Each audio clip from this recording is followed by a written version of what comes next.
Bem-vindos ao curso Análise Jurídica dos Contos de Fada. Nesse curso a gente vai falar sobre a Branca de Neve e os Sete Anões. Vamos analisar a história dos irmãos Grimm no viés jurídico. E a gente vai convidar vocês a serem jurados no julgamento dos personagens do conto infantil. Criativo se apresenta Análise Jurídica dos Contos de Fada. Hoje vamos falar um pouco da Branca de Neve e os Sete Anões. Para quem não sabe, A Branca de Neve é um conto de fadas originário da tradição oral alemã, que foi compilado pelos irmãos Grimm e publicado entre os anos de 1817 e 1822, num outro livro com várias outras fábulas. São histórias para criança, mas que sempre trazem uma moral no final. A primeira publicação foi em 1812 pelo Jacob Grimm, na língua alemã. Posteriormente, apareceram várias outras adaptações. A mais famosa foi da Disney. E aí tem uma foto dos dois irmãos Grimm, uma ilustração de 1905 da Branca de Neve. A proposta do Creatives é a gente conseguir analisar alguns conceitos jurídicos no viés dos contos de fada e entender alguns conceitos.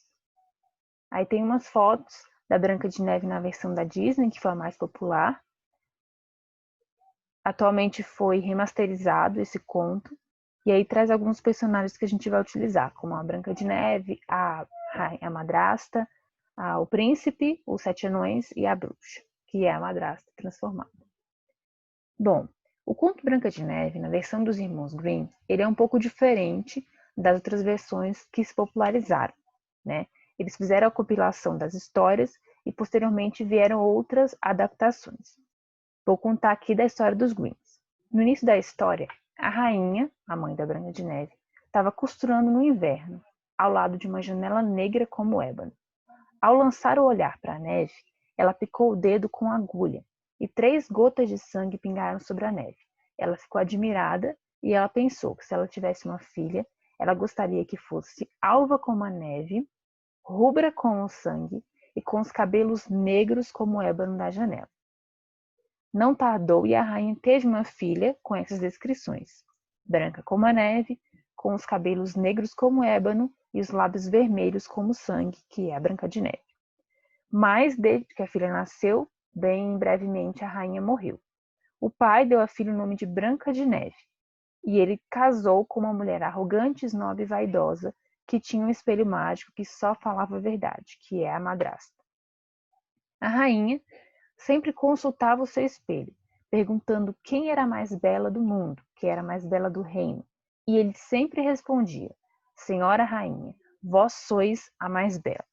Quando Branca de Neve fez 17 anos, a madrasta perguntou: quem é a mais bela de todas? E o espelho não tardou a dizer: Você é bela, rainha, isso é verdade, mas Branca de Neve possui mais beleza. Esse é um pôster da Disney, quando eles fizeram o filme. E aí, continuando a história. Então, cheia de inveja, a rainha contratou um caçador e ordenou que ele matasse a Branca de Neve.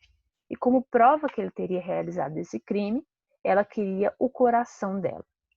O caçador ficou um pouco inseguro, mas aceitou o trabalho. Pronto a matar a bela princesa, o caçador desistiu ao ver que ela era a menina mais bela que ele já havia encontrado e mandou ela fugir e se esconder na floresta. Para enganar a rainha, ele matou um jovem veado e entregou o coração a ela. A rainha assou o coração e o comeu, acreditando ser da Branca de Neve. Mas, novamente, quando ela foi consultar o espelho mágico, ele continuou a dizer que Branca de Neve era mais bela. Só aí a gente já vê muitas condutas suspeitas. Você vê que é uma versão que era para trazer alguma moral para as crianças, sobre não ir na floresta, que era muito perigoso, sobre também inveja. Então, é interessante a gente ver esse padrão de contos infantis da época. A Branca de Neve, então, fugiu pela floresta e lá ela encontrou uma casinha. E ela descobriu que lá moravam 7 anões. Como era muito gentil, limpou toda a casa e, cansada pelo esforço que fez, adormeceu na cama dos anões. À noite, ao chegarem, os anões levaram um susto, mas logo se acalmaram a perceber que era era apenas uma bela moça e que a mesma tinha arrumado toda a casa. Como agradecimento, eles cederam sua casa como esconderijo para Branca de Neve, com a condição dela continuar deixando-a tão limpa e agradável. A rainha não tardou a descobrir o esconderijo dela e resolveu matá-la.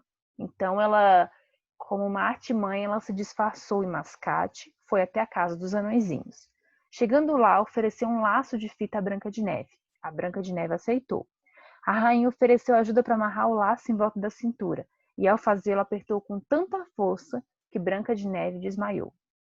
Os anões chegaram, viram que a Branca de Neve estava sufocada pelo laço, rapidamente o cortaram e ela voltou a respirar.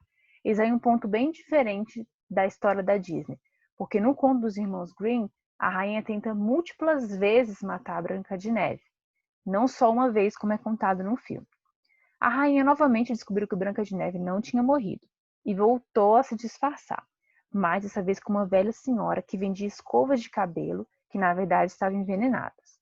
Ao dar a primeira escovada, Branca de Neve caiu no chão desmaiada. Quando os anões chegaram e a viram, rapidamente retiraram a escova de seus cabelos e ela acordou. A rainha, já enlouquecida de fúria, decidiu usar outro método, uma maçã enfeitiçada. Dessa vez ela se fantasiou de uma feiticeira, uma velha. E aí, quando chegou perto da Branca de Neve, ofereceu para ela a maçã. A Branca de Neve ficou um pouco em dúvida, mas ela cortou a maçã ao meio e comeu a parte que não estava enfeitiçada.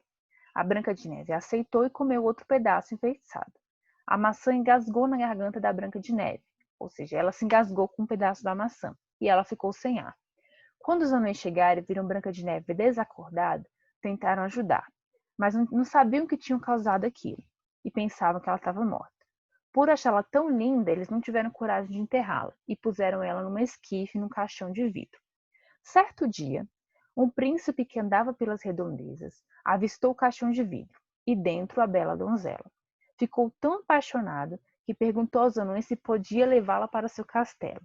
Parênteses que isso é bem estranho, né? Mas tudo bem, a gente está analisando bem a história original. Ao que eles aceitaram e os servos do príncipe a colocaram na carruagem. No caminho, a carruagem tropeçou e o pedaço de maçã que estava na garganta dela saiu e ela pôde novamente respirar. Abriu os olhos e levantou a tampa do caixão. O príncipe a pediu em casamento e convidou para a festa da rainha má, que compareceu morrendo de inveja. Como castigo, ao sair do palácio, acabou tropeçando num par de botas de ferro que estavam aquecidas. As botas fixaram-se na rainha e a obrigaram a dançar. Ela dançou, dançou, até finalmente cair morta. Então, a gente finaliza agora a aula 1 e espero vocês na aula 2.